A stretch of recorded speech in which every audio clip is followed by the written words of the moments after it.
I just saw Tullamore D.E.W. John roll his eyes when we played the song in the background. This is an episode of Let's Have a Drink. I am Josh Hart, joined in studio with Matt Stoker and Zach Lewis, and of course Tullamore D.E.W. John, the ambassador, the brand ambassador for Tullamore D.E.W. We're having a drink of Tullamore D.E.W., the original, and of course their new expression, the XO. Is that how you pronounce it? XO, absolutely, that's it. Yep. So of course we had to have a little bit of fun and play a little bit of music, of Ireland. Set the scene.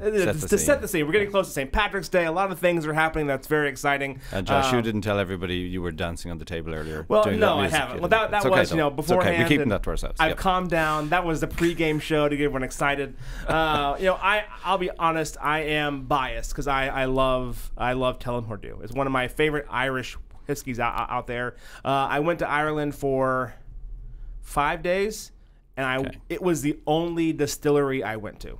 Was Tullamore D.E.W. in Ireland. There's more out there. I know I could have made plenty of other trips, but all the other sightseeing, I made sure to make time to drive the hour and 15 minutes, whatever it is, plus out to the. If you ever go to Dublin, it's a quick drive. It is. It's an hour and 15.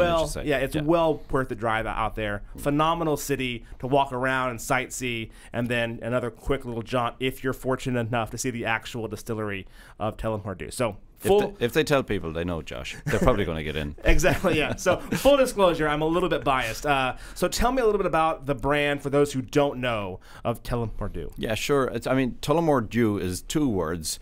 Tullamore and D.E.W. D-E-W. Tullamore is a place in Ireland, as we said. It's right in the heart of Ireland, geographically and for me emotionally. But I would say that anyway. And then it actually used to be called on Tullamore, It actually means the big hill. On Tullamore was the Irish language way of expressing it.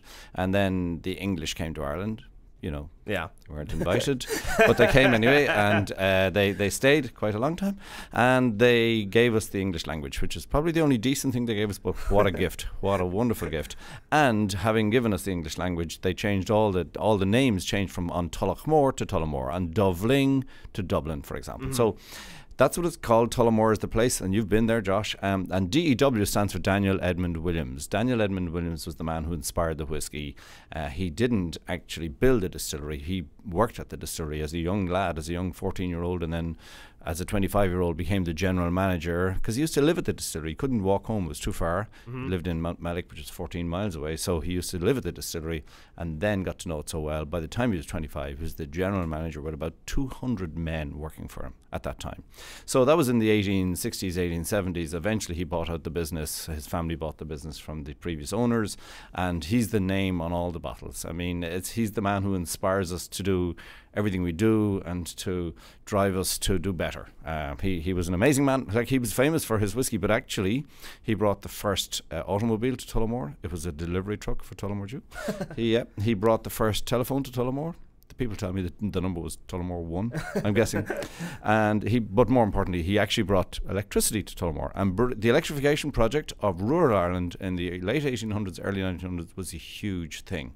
And Daniel Edmund Williams brought it. So we're very proudly display his initials on the bottle, and that's where it gets its name. If I was to tell you about the whiskey that's in the bottle, which is kind of relatively important to whiskey drinkers, it's actually a triple distilled whiskey. More than that, a lot of Irish whiskies are triple distilled, not all of them. Some of the newer Irish whiskies will be more double distilled, but the traditional Irish whiskies will be triple distilled. And the fact that it's triple distilled doesn't separate it from the others, but what it does separate from the others is that it's what we call a triple blend. In Ireland, we make three styles of whiskey. We make what we call grain whiskey, single grain whiskey, we make single malt whiskey, and we make single pot still whiskey. And all of those three whiskies are in that bottle.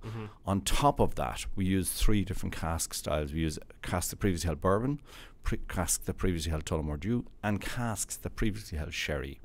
And being a triple distilled whiskey of three different types of whiskey blended using three different casks, we call it the power of three. Do you know how hard it is for an Irishman to say three? But anyway, we call it the power of three. And the power of three, all of those threes, makes this a unique whiskey. There's no other whiskey in the world made that way. So it's the only whiskey made that way. You love it. Yes. But you didn't know anything of that. I had no idea. I just knew it tastes good. Exactly. Perfect. And underneath all of that, there has to be a reason why. I never say it's the best whiskey in the world. My wife does, because it put 4 expensive kids through college. So she doesn't even like to drink it, but she thinks it's the best whiskey in the world. But what it is it's a unique whiskey. There's no other whiskey made that way. Yeah, and that's one thing that I've learned in my years of learning about whiskey and spirits, is that there is no best. There is just what your palate likes. Absolutely. There is, as long as you're putting quality and effort into what you make, Correct. then you'll find a market out there that Correct. fits that fits that profile. You're absolutely right, Josh. We can no whiskey can claim to be the best, because it's the best for the person who's drinking it. So therefore it's the best. But there's no one better than the other for any other reason. Yeah, there's a lot of great brands out there. But for my taste, if you haven't tried the original, it's definitely worth. My favorite so far, and I haven't tried the XO. My favorite Tullamore brand so far is the Phoenix. Okay. Which I hear is going away, or it's not they're not making as much of it as possible. We're running short of whiskey, you could say, something like that. And we're restricting it to what we call the travel retail division, or duty-free markets. So you could be able to buy it in duty-free stores, but it's going to be difficult to get in domestic markets, I'm afraid. So if you see a bottle of the Phoenix, buy 2, one for me and one for you, and hold on to it, because it is a phenomenal, that spirit, I don't know how that works, but it's a phenomenal spirit. But we're here to talk about the original and the XO. Yeah. So we've poured a little glass, a small little tincture of whiskey here. This is the original. So I've talked to you about the fact that we are using 3 different styles of whiskey, all of which are triple distilled, right? Being triple distilled is going to be a lighter, fresher style of whiskey, rather than a big, heavy, and certainly not a smoky or earthy kind of whiskey. And most Irish whiskies, being triple distilled, will give you that delivery. What also it gives you is a sweetness. There's quite a sweetness on it. There's a little bit of fruit, kind of an apple fruit, and there's a bit of spice at the end. And that's coming from the grain whiskey, the sweetness. The fruit is giving us, the malt whiskey is giving us the fruit, and the pot still whiskey is giving us the spice. So we'll sip it. Yeah.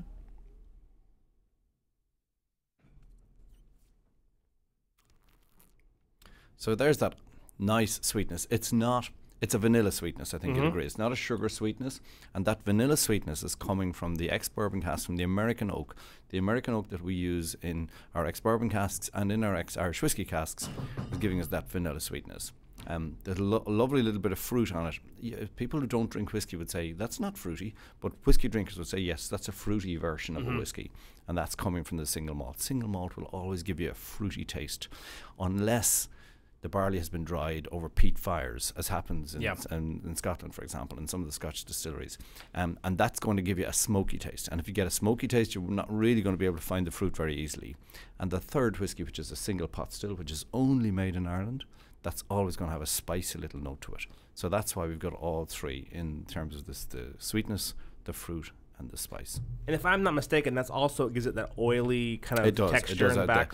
If you had a single pot still whiskey, it would have an oily texture, a kind of a creaminess about it. It keeps it on the palate, on the mouthfeel. Exactly right, Josh. Yeah, you're well informed, Josh. Well, I do my very well bit. informed. Yeah. Well done.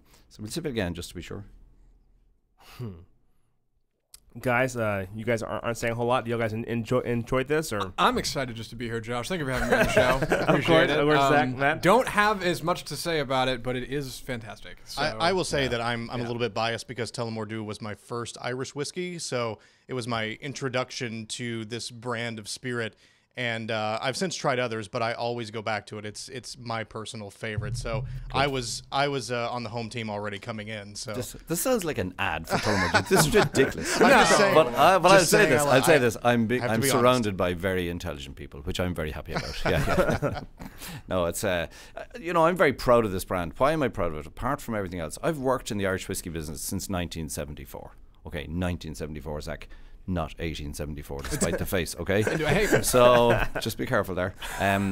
So obviously around an awful long time, and I've worked with all of the other major brands of Irish whiskey, and you know them all, and I've worked with them all because we were all part of one company called the Irish Distillers Group then. But for the last 25 years or thereabouts, I've just focused on Tullamore D.E.W. And thanks be to God, the bosses said to me about 7 years ago, we're looking for a global ambassador. You're ugly and old. You fit the bill. We'll put you in. Perfect. And that's what I do now. I go around the world to different places. Last week I was in Buenos Aires. This week I'm in the US. I'll be in Milwaukee tomorrow. I'll be in Chicago, and then I'm going on to London, and then back home to Dublin to reintroduce myself to my family, and which is important, you know. And so it's all good. It's all great. Yeah. So how hard is that from a life of an ambassador, traveling around, like, you know, stop after stop, you know? Yeah. How? Because I know a lot of ambassadors here, because y'all guys are all under the same flag, which is William Grant and Sons. That's right, exactly. Yeah, so there's a lot of other brand ambassadors for William Grant and Sons that are here, and they are like based here, and they primarily work out of Dallas or Austin or Chicago, I think. That's right. We've got Nicola Meldrum here. She works for us in Dallas.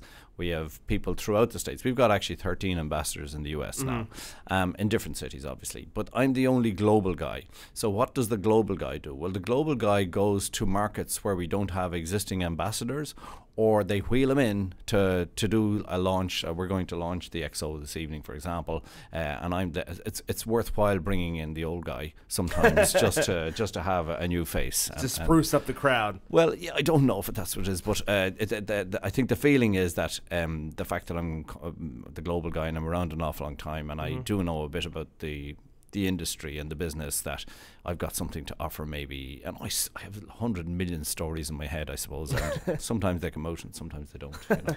And well, the more you sample, the more stories that come out. Is that how it works? That's probably right. Josh, you've been at one of my talks then, have you?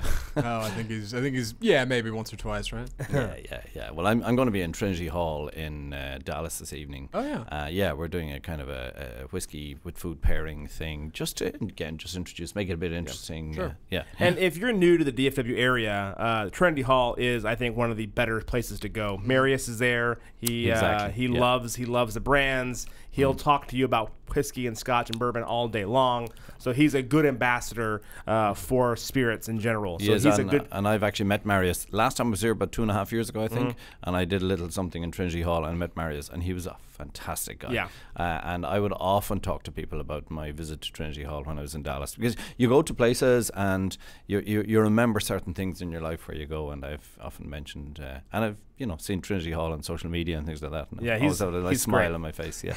Yeah. So okay, so for the new brand XO. So the new variant is XO, and so what do we do? Why is this different from the original? Well, actually, sorry, it's all right. I'm making a lot of noise. Sound effects, yes. Yeah, exactly. The sound of the glass coming down the table. Big things are happening in this studio. Yeah, you couldn't believe it. That's what I'm afraid of. No more big things, please. So this whiskey is the same. It's again the triple distilled, triple cask matured, and triple blended whiskey. What's different about this is after the whiskey has been blended, we are taking casks that previously held a rum from Guyana. So it's Caribbean rum. It's called an XO rum because it's been in a wooden cask in a Guyanan wooden cask. And so as a result of that, once you age, in Caribbean rum terms, once you age your rum in a cask, it's called XO. So that's why we call this whiskey XO. So we remove the rum from the cask and we put the whiskey into it. And it takes just about 3.5-4 months of finishing, what we call finishing, to give it this little extra, really nice extra. So it's not changing the whiskey dramatically, because for lovers of Tullamore D.E.W like yourselves, it would be a pity for it to go away completely, that to mask it in some way by rum. But what it has done is it's given a lovely rummy kind of a note. The note I get from it, I call it banoffee, but nobody in the US knows what I'm talking about. No. So in Ireland, we are very sophisticated linguists. We have a dessert that combines bananas and toffee. Ooh. We call it banoffee. So for me, it's bananas and toffee. That's sort of you can just get a lot of taste descriptors, and everybody gets a different interpretation of what it is. But when we sit around as a group and we say, "What are we getting here?" Like so many of us come out, there's definitely bananas in there. There's definitely toffee in there. So then we all said, "It's banoffee." So, if you haven't had banoffee, by the way, banoffee pie, right? Yeah. Yeah. Oh, you've had it, of course. I thought nobody. I'm missing out. Yeah, I didn't know this was a thing. Bananas and toffee. That sounds delicious. It is phenomenal. Yeah. Yes. So let's have a sip.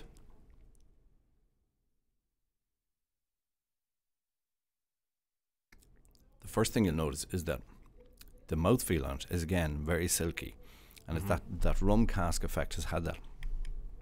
But you can see how the Tullamore D.E.W is obvious, but it's just moved towards more like banana fruit and toffee. And I'm particularly fond of it, but I would say that anyway. There isn't a Tullamore Dew I don't like, because we have many different variants in the range. But I think we've done a really nice job with this by keeping the DNA of the whiskey and just adding a little layer of that fruit, that you could say tropical fruit, but I don't want to go too far. It's not ananas, as we say in Espanol. It's not pineapple. It's more bananas, and that caramelly toffee note comes through, which I really like. Yeah. So now, when you say DNA, that's big for the XO, which is why you have your DNA kit for Tullamore Dew. Tell me more about that. Okay, so we launched a campaign, a television and a media campaign, a broadcast campaign called The Beauty of Blend, because what we talk about all the time is the beauty of our blend is magnificent, because it is complex, more complex than maybe others. And so to bring that out, we were saying, look, the beauty of blend is in us all. It's nobody's 100% of anything, so we're all a beautiful blend in some way, and our whiskey represents that traditional Irish style of whiskey blended with the 3 different Irish styles of whiskey, but blended and using casks from different places, and that gives us that lovely blend that we talk about. We launched a campaign called The Beauty of Blend, which highlights how Irish people, for example, would have come into the States back in the day and blended in with society and created a beautiful blend. And so what we've done is we've developed a kind of a campaign of, so what is the DNA of Tullamore Dew? We know what it is, but what's the DNA of the Tullamore Dew drinker? So we've then given to influential people only, Josh. We have given a DNA kit. So we've worked in conjunction with MyHeritage DNA. So we give these to influential people as I pass this over to you. I see what you're doing here, and it's working. And then essentially what you do, what we've asked people to do is send it off. You know, you've got to provide some samples. Well, it's just a cheek swab. Right. Thank you. I'll be right back. That's exactly for you. Cheek swab. Send it off. There's an address in the States actually, and then they will write back to you on email and tell you and send you an analysis of your DNA, of where you originally came from. Are you all Irish? Are you all Scottish? Are you Latino? Are you from Asia? Are you from Scandinavia? Wherever. And it'll give you a percentage of what you are. Oh, perfect. Yeah. And if you were to do that, and you were to put up somewhere on social media, here is my DNA, here's what I am, and there's a little hashtag we call I am blend. So it's encouraging everybody to understand they're a blend. And then what we'll do is we'll get you maybe 3 beers, one from each of the main areas of the world that your DNA comes from. We send it to you so you can celebrate your blend. Really? Done. Yeah. Yeah. I'll do this today. Yeah. Okay. Now the good thing about that is, now, first of all, you have to declare it so people can read it. Okay? Yeah, of course. And the good thing is that because so we're not sending you 3 whiskies. Why would we? We're going to send you 3 beers, and then you'll have your tully to go with the beers. And we do a campaign called a Dew and a Brew. It rhymes. Yes, it rhymes. Hello. Yes. I know, we're very clever. We know. But the Dew and a Brew campaign allows us people to match their favourite beer with Tullamore Dew. And it's a really nice thing. It's a traditional thing. In Ireland, my dad always drank a whiskey and a beer together. He never drank them separately. And so, and we talk about beers and whiskies being barley brothers, you know, because we make beer before we make whiskey. We have to distill the beer to make whiskey, etc. And it works really well as a concept, as an idea, and we would send 3 beers from wherever you are. Well, that's one of the things a Dew and a Brew was new to me, because that I think here in the U.S. is called like a Boilermaker. Yeah. Or whatever it is. You know what that is? Huh? Will I tell you the story about the Boilermaker? No, tell me. Okay, so you have to stop me. I talk too much. No, please. So the Boilermaker, back in the day when the Irish immigrants came into the US, they were immigrants coming in, immigrants leaving Ireland, right? So they came in, and they would of course gone to the bars and ordered a whiskey and a beer together, because that was the tradition. And they invariably worked in the heavy industry type jobs, and wore these what they call Boilermaker suits. You know, the big one suit with the they're known Boilermaker suits. And then when they would be in the bars, the locals used to look and say, "I'll have what the Boilermaker is having." So it just became known as a Boilermaker, a whiskey and a beer together. And that's how it came about. So, you know, the Irish invented everything. Yeah, of course. including the Boilermaker by the sound of things. But yeah, so that's how it got its name, the Boilermaker. It was funny that you say that, because when I was I took the midnight ferry from Holyhead into Dublin, Yep. which was a horrible mistake. I'll never do it again.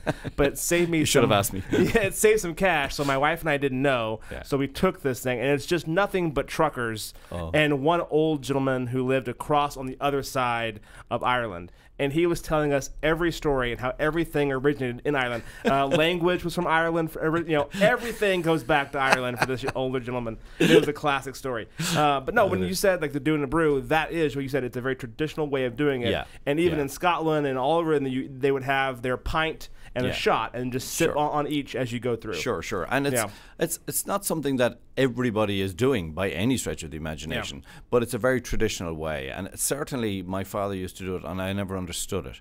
Now I struggle to have a whiskey just on its own, and that's not true, but I struggle to have a beer on its own.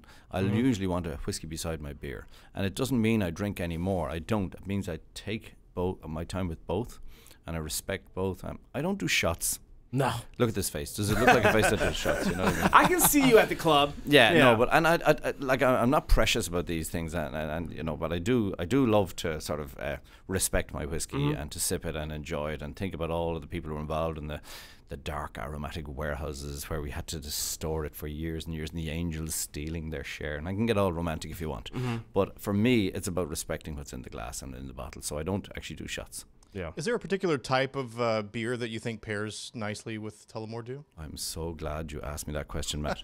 I'm happy to ask it because I'd like to know myself. So one of the things I'll say to people, and I do June brew pairings around the world, and I've just done some in Argentina recently. So one of the things I'll say is that because of the flavor profile of Tullamore, like there is sweetness in there, there's fruit, there's spice, and there's a little bit of wood. So you're getting that opportunity to maybe pair it with different types of beers. So my father would have drunk it with stout, Guinness, for example. Sure, of course.